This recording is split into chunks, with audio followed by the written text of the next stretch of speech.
Ana Paula, quando o Babu participou da edição dele, ela detestava o Babu, né? Detestava horrores, né?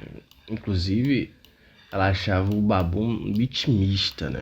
E era notório porque, para algumas pessoas, o Babu realmente se vitimizava. Como, por exemplo, ele dizia que ele passava por dificuldade e tal. E aí, quando ela é questionado por algumas participantes, sempre que questionado, o Babu dizia que pagava de aluguel 12 mil. E todo mundo ficava assim em choque, né? Como é que você tá passando perrengue, Babu, e paga um aluguel de 12 mil, paga uma escola da sua filha de 4 mil? Não, gente, todo mundo se questionava como o Babu se vitimizava, dizendo que passava por dificuldade, isso, etc. Sendo que só o aluguel dele era 12 mil, né? Então não fazia sentido, não batia, né, com o que ele relatava, né? O que ele dizia que estava passando por um momento difícil e etc, etc. Então isso não colava, né? Porque não faz sentido uma pessoa que paga um aluguel de 12 mil tá passando qualquer tipo de dificuldade, né? Quem passa dificuldade é o CLT que ganha 1.700, 1.600 e tem 2 filhos para criar. Mas essa pessoa tá sobrevivendo, né? Uma pessoa que paga um aluguel de 12 mil, essa pessoa é relativamente pobre prêmio, né? Então, por aí, né? Aí as pessoas se incomodavam muito com umas falas de Babu. E Ana Paula deixou muito claro para Babu que ele não vai se criar, né? O vitimismo dele não vai se criar ali, né? Porque ele começou a falar que ele só comprou um celular bom quando ele saiu do BBB 20, né? E aí Ana Paula ficou revoltada, né? Porque ela fala assim, oxi, Babu, aí, né, Babu?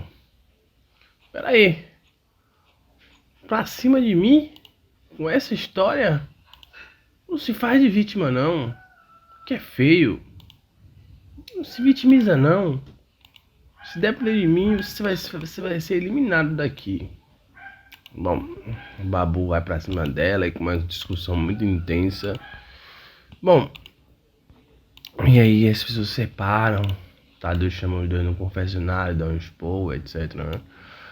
Eu queria comentar sobre isso, né, gente? Sei, eu não sei.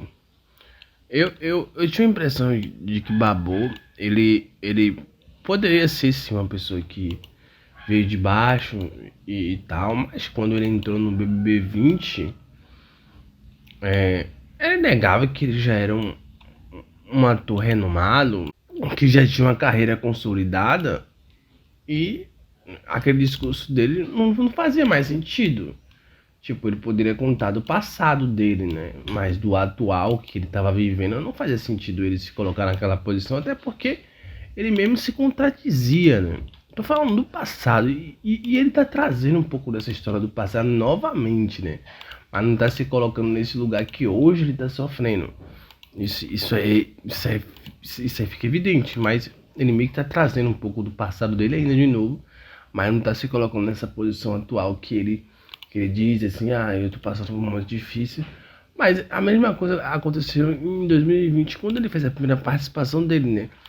Ele não tava vivendo uma situação difícil, como ele tava dizendo, né? Porque quem paga um aluguel de 12 mil não tá numa situação difícil. Quem paga uma escola de um filho de 4 mil não tá numa situação difícil. Primeiro, pra quem tá numa situação difícil, tá colocando o filho na escola pública, né? Tá pagando um aluguel de 700 reais, pô. Aí sim, é uma pessoa dessa tá numa situação difícil. Então eu achava o Babu um pouco forçado, sabe? Se ele passou por uma situação difícil antes, sim, era válido ele comentar. Não, a história dele e tal. Isso aí é normal, né? Qualquer um que passa por uma situação difícil conta a sua história difícil. Isso aí pra mim é natural. Agora, se colocar numa situação difícil, não estando numa situação difícil, é aí que é complicado, né? Não concordo com as falas de Ana Paula, mas tudo bem, né? É o reality. Tchau, tchau, até o próximo vídeo.